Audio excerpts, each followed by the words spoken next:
আসসালামু আলাইকুম। আশা করি সবাই অনেক অনেক ভালো আছেন। আমি আজকে আরেকটি রেসিপি নিয়ে আপনাদের সামনে হাজির হলাম। আজকে রান্না করব ইলিশ মাছ। ইলিশ মাছ তো সবারই অনেক প্রিয়, আমারও অনেক প্রিয় মাছ, কিন্তু দাম এত বেশি যে আমরা এটা সচরাচর সবসময় খেতে পারি না, মাঝে মাঝে খাওয়া হয়। যাই হোক, আলহামদুলিল্লাহ একটা বড় ইলিশ মাছ এনেছি অনেক দিন পরে। এখন এটাকে রান্না করব। আর এজন্য আমি হলুদ আর লবণ দিয়ে মাছটাকে একটু মেখে রেখেছি।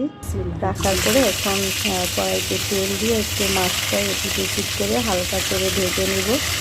মাছ বেশি ভাজা যাবে না, ইলিশ মাছ যত কম ভাজা হয় বা ততই ভালো লাগে।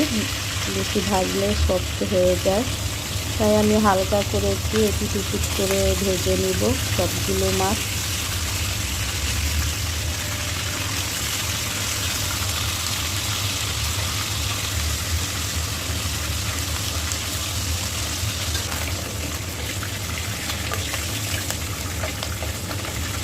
মাছগুলো আমার ভাজা হয়ে গিয়েছে, এখন আমি আরেক বেশ মাছ ভেজে নেব। আর এই দেখেন কত বড় একটা ডিম। আমি এই ডিমের জন্যই মাছটা আনতে বলেছিলাম। এই মাছটা কিন্তু না ধরলেই ভালো হতো, যে অনেকগুলো মাছ হতো এই ডিম থেকে। এখন আমি পেঁয়াজ দিয়ে দিচ্ছি তেলের মধ্যে।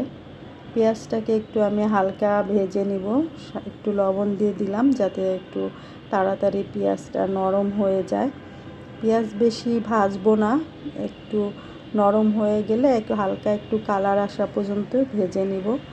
পেঁয়াজ ভাজা হয়ে গেলে এর ভিতরে আমি দিয়ে দিব হলুদ, মরিচ আর ধনিয়া।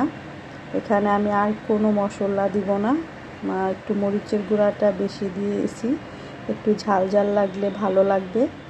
একটু ভাজা ভাজা করে এই তেলের মধ্যে পেঁয়াজের মধ্যে মশলাটাকে পানি দিয়ে আবার একটু কষিয়ে নিব। কয়েক মিনিট একটু ভালো করে কষিয়ে তেলটা উপরে ভেসে ওঠা পর্যন্ত একটু কষাতে হবে। তো তেলটা ভেসে উঠেছে, এখন আমি এখানে ঝোলের পানি দিয়ে দিব।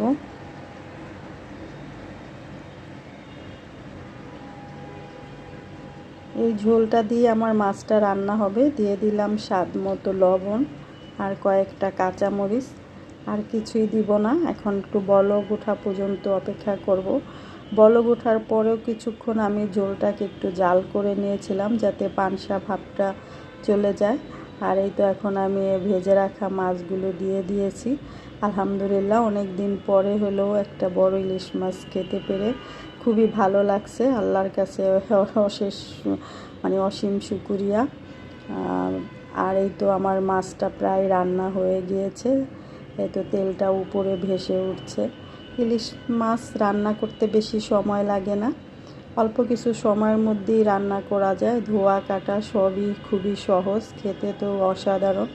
আমার রেসিপিটা যদি আপনাদের কাছে একটুও ভালো লেগে থাকে তাহলে অনুরোধ করছি আমার চ্যানেলটি সাবস্ক্রাইব করবেন। ফেসবুক থেকে দেখলে ফলো দিয়ে পাশে থাকবেন।